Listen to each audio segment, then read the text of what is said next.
Bahri Veseli, Gjemshed Dedinca, Afrim Gashi dhe Pajazi Dushku, të akuzuar për shpërdorim të detyrës zyrtare, u paraqitën sot në gjykatën themelore të Prishtinës për të dëgjuar leximin e akuzës që rëndon mbi ta.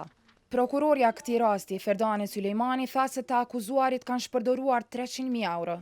Në datën 6/9/2006, në bankën Kasabank në Grashanicë, të pandeurit Bahri Veseli, Gjemshed Dedinca, Afrim Gashi dhe Pajazi Dushku, pas marrëveshjes paraprake në bashkëpulje me cilësinë e personave zyrtar e me qëllim të përfitimit të kundërligjshëm të dobisë fakturore për vete, kanë shpërdorur pozitën e tyre zyrtare, duke përfiluar dërtesën e falsifikuar me numër 9014/615, i akuzuari Gjemshed Dedinca është i autorizuar nga i dëmtuari Sava Arsic.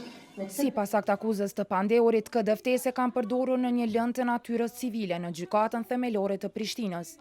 Kinse i dëmtuari Sava Arsic ka autorizuar dhe ka pranuar shumën për 300.000 euro dhe nga kjo rezulton dobi pasurore që ka i kalon shumën prej 5.000 euro. Prokurorja Sulejmani tha se të akuzuarit me këto veprime kanë kryer veprën penale të shpërdorimit të detyrës në bashkëkryerje. Pas leximit të akuzës të gjithë të akuzuarit u deklaruan të pafajshëm. Seanca e radhës do të mbahet në muajin qershor.